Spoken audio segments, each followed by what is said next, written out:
ಕುರ್ಚಿ ದಂಗಲ್ಗೆ ಮಾಜಿ ಸಚಿವ ನಾಗೇಂದ್ರ ಹೇಳಿಕೆ ಕೊಟ್ಟಿದ್ದು ಯತೀಂದ್ರ ನೀವು ಕೇಳಿದಾಗ ಬಾಯಿ ತಪ್ಪಿ ಹೇಳಿರಬಹುದು.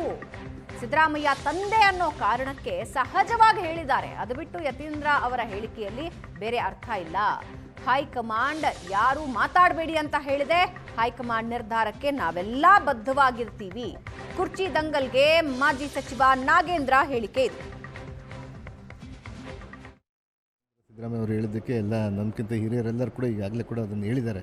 ಯಾತಕ್ಕಾಗಿ ಹೇಳಿದ್ದಾರೆ ಅಂತ ಇನ್ಯಾರು ಕೂಡ ಹೈಕಮಾಂಡ್ ಮೇಲೆ ಎಲ್ಲರೂ ಕೂಡ ಇವತ್ತು ಬೊಟ್ಟು ತೋರಿಸ್ತಾ ಇದ್ದಾರೆ. ಇವತ್ತು ಯಾರು ಕೂಡ ಮಾತಾಡಕೂಡ್ದು ಅಂತ ಹೇಳಿದ್ದಾರೆ. ಯಾರು ಕೂಡ ಮಾತಾಡೋದಿಲ್ಲ ಇದ್ರ ಮೇಲೆ.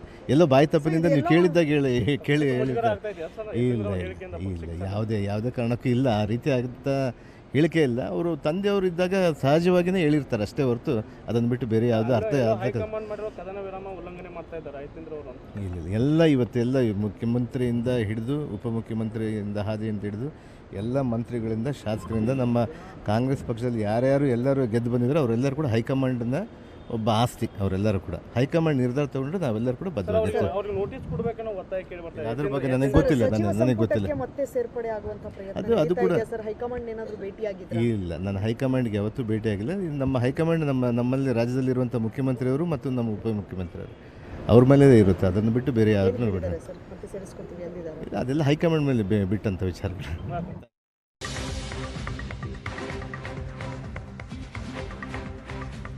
ಕುರ್ಚಿ ದಂಗಲ್ಗೆ ಮಾಜಿ ಸಚಿವ ನಾಗೇಂದ್ರ ಹೇಳಿಕೆ ಕೊಟ್ಟಿದ್ದು ಯತೀಂದ್ರ ನೀವು ಕೇಳಿದಾಗ ಬಾಯಿ ತಪ್ಪಿ ಹೇಳಿರಬಹುದು. ಸಿದ್ದರಾಮಯ್ಯ ತಂದೆ ಅನ್ನೋ ಕಾರಣಕ್ಕೆ ಸಹಜವಾಗಿ ಹೇಳಿದ್ದಾರೆ. ಅದು ಬಿಟ್ಟು ಯತೀಂದ್ರ ಅವರ ಹೇಳಿಕೆಯಲ್ಲಿ ಬೇರೆ ಅರ್ಥ ಇಲ್ಲ. ಹೈಕಮಾಂಡ್ ಯಾರು ಮಾತಾಡಬೇಡಿ ಅಂತ ಹೇಳಿದೆ. ಹೈಕಮಾಂಡ್ ನಿರ್ಧಾರಕ್ಕೆ ನಾವೆಲ್ಲ ಬದ್ಧವಾಗಿರ್ತೀವಿ. ಕುರ್ಚಿ ದಂಗಲ್ಗೆ ಮಾಜಿ ಸಚಿವ ನಾಗೇಂದ್ರ ಹೇಳಿಕೆ ಇದು. ಸಿದ್ದರಾಮಯ್ಯ ಅವರು ಹೇಳಿದ್ದಕ್ಕೆ ಎಲ್ಲ ನಮ್ಗಿಂತ ಹಿರಿಯರೆಲ್ಲರೂ ಕೂಡ ಈಗಾಗಲೇ ಕೂಡ ಅದನ್ನು ಹೇಳಿದ್ದಾರೆ. ಯಾತಕ್ಕಾಗಿ ಹೇಳಿದ್ದಾರೆ ಅಂತ ಇನ್ಯಾರು ಕೂಡ ಹೈಕಮಾಂಡ್ ಮೇಲೆ ಎಲ್ಲರೂ ಕೂಡ ಇವತ್ತು ಬೊಟ್ಟು ತೋರಿಸ್ತಾ ಇದ್ದಾರೆ. ಇವತ್ತು ಯಾರು ಕೂಡ ಮಾತಾಡಕೂಡ್ದು ಅಂತ ಹೇಳಿದ್ದಾರೆ. ಯಾರು ಕೂಡ ಮಾತಾಡೋದಿಲ್ಲ ಇದ್ರ ಮೇಲೆ. ಎಲ್ಲೋ ಬಾಯಿ ತಪ್ಪಿನಿಂದ ನೀವು ಕೇಳಿದಾಗ ಹೇಳಿದ್ದಾರೆ.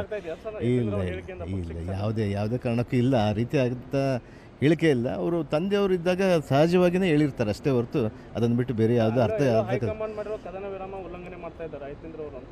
ಎಲ್ಲ ಇವತ್ತೆಲ್ಲ ಮುಖ್ಯಮಂತ್ರಿಯಿಂದ ಹಿಡಿದು ಉಪಮುಖ್ಯಮಂತ್ರಿಯಿಂದ ಹಾದಿಯಿಂದ ಹಿಡಿದು ಎಲ್ಲ ಮಂತ್ರಿಗಳಿಂದ ಶಾಸಕರಿಂದ ನಮ್ಮ ಕಾಂಗ್ರೆಸ್ ಪಕ್ಷದಲ್ಲಿ ಯಾರ್ಯಾರು ಎಲ್ಲರೂ ಗೆದ್ದು ಬಂದಿದ್ರು ಅವರೆಲ್ಲರೂ ಕೂಡ ಹೈಕಮಾಂಡ್ನ ಒಬ್ಬ ಆಸ್ತಿ. ಅವರೆಲ್ಲರೂ ಕೂಡ ಹೈಕಮಾಂಡ್ ನಿರ್ಧಾರ ತಗೊಂಡ್ರೆ ನಾವೆಲ್ಲರೂ ಕೂಡ ಬದ್ಧವಾಗಿರ್ತೀವಿ. ಅದ್ರ ಬಗ್ಗೆ ನನಗೆ ಗೊತ್ತಿಲ್ಲ. ಅದು ಕೂಡ ಇಲ್ಲ, ನಾನು ಹೈಕಮಾಂಡ್ಗೆ ಯಾವತ್ತೂ ಭೇಟಿಯಾಗಿಲ್ಲ. ನಮ್ಮ ಹೈಕಮಾಂಡ್ ನಮ್ಮಲ್ಲಿ ರಾಜ್ಯದಲ್ಲಿರುವಂಥ ಮುಖ್ಯಮಂತ್ರಿಯವರು ಮತ್ತು ನಮ್ಮ ಉಪಮುಖ್ಯಮಂತ್ರಿಯವರು ಅವ್ರ ಮೇಲೆ ಇರುತ್ತೆ. ಅದನ್ನು ಬಿಟ್ಟು ಬೇರೆ ಯಾರನ್ನೂ ಬಿಡ ಅದೆಲ್ಲ ಹೈಕಮಾಂಡ್ ಮೇಲೆ ಬಿಟ್ಟಂಥ ವಿಚಾರಗಳು.